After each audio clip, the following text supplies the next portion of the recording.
Have you ever wondered why we accept the laws and institutions that govern our daily lives? We generally feel an obligation to obey, but what exactly gives a state the right to demand our compliance?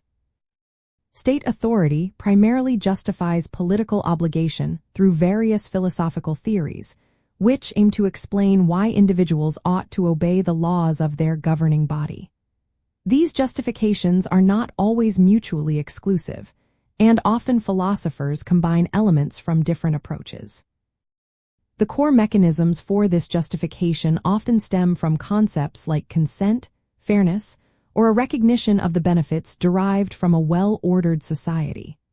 Social contract theories, for example, argue that political obligation arises from an agreement, either explicit or implied, between the governed and the government.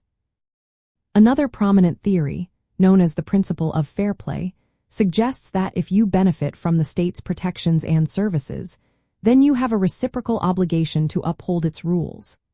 Utilitarian approaches, on the other hand, justify obedience by arguing that following the law leads to the greatest good for the greatest number of people, thereby promoting overall societal welfare. Finally, some theories appeal to a natural duty, positing that humans have a moral obligation to support and uphold just institutions, simply because they are just. Understanding these theoretical frameworks allows us to critically examine our own relationship with the state and evaluate the legitimacy of its demands. It encourages us to ask whether our obedience is based on a genuine agreement, a sense of fairness for shared benefits, a calculation of collective good, or an innate moral duty.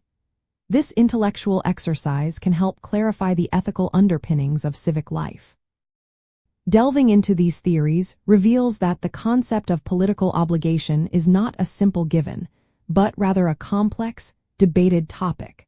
For instance, the challenge of philosophical anarchism directly questions whether any state can ever truly justify its authority over individuals, pushing theorists to refine their arguments. It forces us to consider the distinction between a government simply holding power, which is known as de facto authority, and a government having the moral right to exercise that power, which is called de jure authority. By exploring these rich philosophical justifications, you gain a deeper appreciation for the intricate relationship between individual liberty and collective governance. This knowledge empowers you to articulate not just what political obligation is, but more importantly, why it is a fundamental pillar of any stable and just society.